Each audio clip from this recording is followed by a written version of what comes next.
नमस्कार। आज हम बांडी ग्राफ जनत्र के बारे में पढ़ेंगे और हम बांडी ग्राफ जनत्र का जो वर्णन है वो 6 बिंदुओं में करेंगे।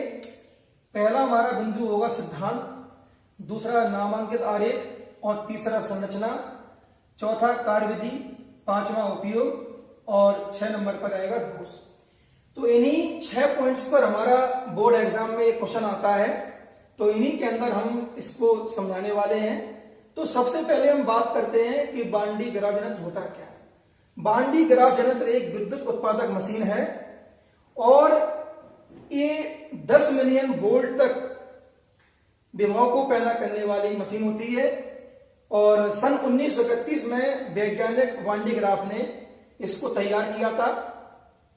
यहां पर हम सिद्धांत की बात करें तो ये यदि इस चित्र के अनुसार किसी गोले की त्रिज्या कैपिटल आर है और यदि गोला खोखला है, इसमें हमने गोला खोखला लिया है, यदि खोखले गोले की हम धारता की बात करें और त्रिज्या यदि आर है तो सी बराबर क्या होता है आपका 4 पाई एप्सिलॉन नॉट आर।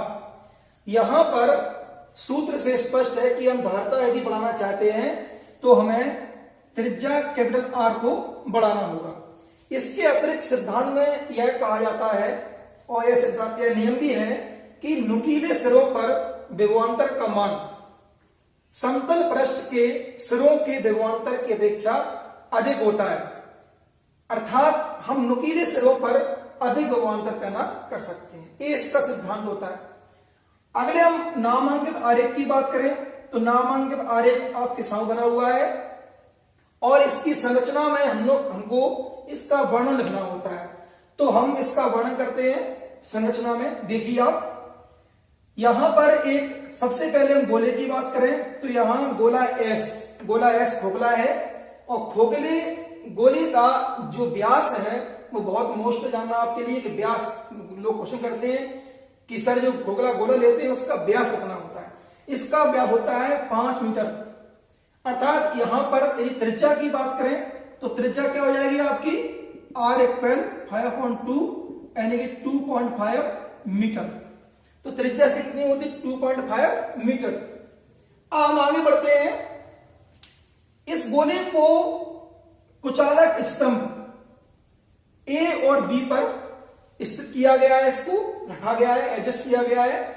और इसके अलावा आप देख सकते हैं इस पूरे सिस्टम के अंदर बीचों बीच पुली P2 और पुली P1 पर एक कुचालक बेल्ट को एडजस्ट किया गया है और इस बेल्ट का नाम FF कह सकते हैं।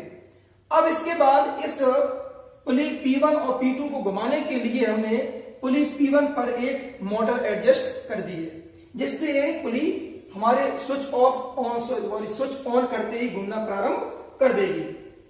इसके अलावा आप देख सकते हैं कि इसमें हमने कंघी C1 और C2 है और ध्यान रहे यहां आपको स्पष्ट करना है धात्विक कंघी, क्योंकि हम इसके द्वारा आवेश का आदान प्रदान करेंगे।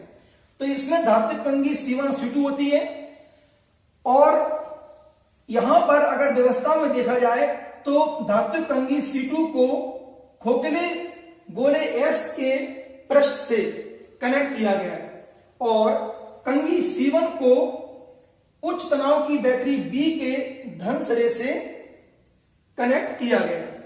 और यहां जानना मैंने अभी क्या कहा कि बैटरी उच्च तनाव की होती है और उच्च तनाव की बैटरी की पहचान ये है कि इसमें प्लस माइनस यानी कि डबल प्लस और डबल माइनस होते हैं। और यहां देख सकते हैं हम कि हमने बैटरी के ऋण सिरे को पृथ्वी से कनेक्ट किया है, अर्थात बैटरी के ऋण सिरे को हमने पृथ्वीकृत कर दिया है। ये आपको संरचना में लिखना है। आप बताते हैं इसकी वर्किंग क्या होती है, कार्यविधि क्या होती है। ध्यान रहे कि जैसे ही हम कंघी C1 पर आवेश को भेजना प्रारंभ करते हैं और आवेश कौन सा भेज रहा है, धनात्मक आवेश को भेजना प्रारंभ करते हैं तो चूंकि पुली P1 मोटर की सहायता से घूम रही है और इस पर एडजस्ट बेल्ट राउंड कर रहा है। और कैसे राउंड कर रहा है दशा हमने व्यक्त की है, देखिए नीचे से ऊपर की ओर यूं राउंड कर रहा है। तो हमने इसके दिशा को ही व्यक्त किया चित्र के अंदर। अब यहां पर मुख्य बात समझे आप कि जैसे ही कंघी C1 पर धनात्मक आवेश पहुंचता है तो कंघी के नुकीले सिरों के द्वारा धनात्मक आवेश की बौछार होने लगती है, एक पवन चलने लगती है, उसे कहते हैं वैद्युत पवन। तो वैद्युत पवन चलने लगती है और संपर्क में स्थित जो विद्युत कुचालक जो बेल्ट है उस बेल्ट पर आवेश जाके इकट्ठा हो जाता है, उस पर धारण हो जाता है। मैंने कहा ना कि बेल्ट कुचालक है, तो कुचालक करंट को बहाता नहीं है, उसको अपने ऊपर धारण कर लेता है। तो धारण करके ये बेल्ट धन आवेश को धारण करके ऊपर की ओर बढ़ता है। ऊपर की ओर बढ़ने पर जब वो कंघी C2 के पास पहुंचता है धन आवेश, तो कंघी C2 के संपर्क में आने पर प्रेरण की क्रिया के द्वारा कंघी C2 पर माइनस आवेश पैदा होता है और जितनी मात्रा में इलेक्ट्रॉन इससे निकलते हैं कंघी C2 से, उतनी ही मात्रा में ये कंघी कनेक्ट किससे है, कंघी C2 कनेक्ट किससे है, गोलीय पृष्ठ S से, खोखले गोले S से। तो खोखले गोले के पृष्ठ पर उतनी ही मात्रा में इलेक्ट्रॉन इकट्ठे होने लगते हैं, सॉरी पॉजिटिव चार्ज इकट्ठा होने लगता है। तो इस बात को दोबारा समझें, थोड़ा मैंने इसको विस्तार से कर दिया, इसको शॉर्ट बोलता हूं कि जैसे ही धन आवेश कंघी C2 के सिरों के पास पहुंचता है तो प्रेरण की क्रिया के द्वारा कंघी C2 के नुकीले सिरों पर एक विपरीत आवेश पैदा होने लगता है और इस कंघी C2 के सिरों से माइनस आवेश, ऋणात्मक आवेश की वैद्युत पवन चलने लगती है। तो आप समझ सकते हो कि C2 से जब ऋणात्मक आवेश की इलेक्ट्रॉन उसके रूप में निकलेंगे सामने की ओर, तो डेफिनेटली ये निश्चित है कि इसके अंदर पॉजिटिव चार्ज पैदा होगा, क्योंकि जिस चालक से इलेक्ट्रॉन निकलते हैं और जितनी मात्रा में इलेक्ट्रॉन निकलते हैं उतनी ही मात्रा में यहां पर पॉजिटिव चार्ज पैदा होता है। इस बात को मैंने बार बार रिपीट क्यों किया, क्योंकि बच्चे यहां सस्पेंस में आते हैं कि वास्तव में जब यहां पर ऐसा हो रहा है तो यहां पर पॉजिटिव चार्ज पैदा कैसे होता है, वो इसी प्रोसेस से पैदा होता है। अब आप देख सकते हैं बाकी का जो इसने प्राप्त कर लिया माइनस आवेश यहां से निकला कंघी से और इसके ऊपर पॉजिटिव चार्ज पैदा हो गया, मैंने आपसे बात बोल दी। अब इसके बाद बेल्ट आगे बढ़ा, तो जैसे ही बेल्ट आगे बढ़ेगा तो बेल्ट आगे बढ़ने पर क्या होगा कि बेल्ट आगे बढ़ने पर इसका जो बचा कुचा आवेश है ना, शेष आवेश, वो नष्ट हो जाएगा और इस तरह से आवेश रहित बेल्ट आगे बढ़कर पुनः पुनः पुली P1 पर पहुंचेगा, इस तरह से घूमते हुए। तो यह प्रक्रिया लगातार चलती रहती है और इस तरह से हम देखते हैं कि इस खोखले गोले S पर, इस खोखले गोले S पर 10,000 वोल्ट से भी अधिक विभव पैदा हो जाता है।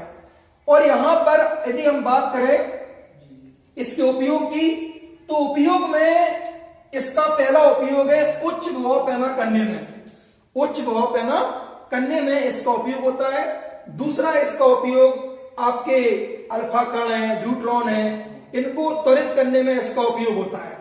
दोष की बात करें, अगर दोष की बात की जाए तो इसके सबसे बड़ा दोष है कि यह आकार में बड़ा होने के कारण इसको एक स्थान से दूसरे स्थान पर ले जाने में सुविधा होती है। तो मैं आशा करता हूं कि मैंने इसका एक्सप्लेन बहुत स्पष्ट किया है। इसमें अगर देखा जाए तो एक बात और रह गई है समझाने के लिए, वो ये कि इस पूरे प्रक्रम को फौलाद प्रकोष्ठ डी के अंदर, सोच रहे होंगे आप डी क्या है, ये डी इसका कवर है, फौलाद प्रकोष्ठ डी के अंदर बंद कर दिया जाता है। आपके माइंड में क्वेश्चन आ रहा होगा कि फौलाद प्रकोष्ठ क्या होता है।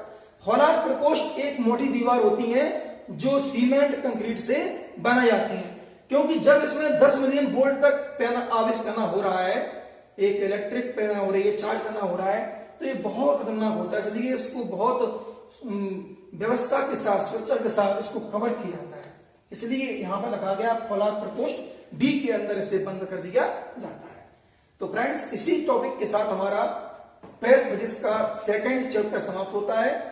अगले वीडियो में हम 3rd चैप्टर का पहला लेक्चर लेके आएंगे। Thank you very much.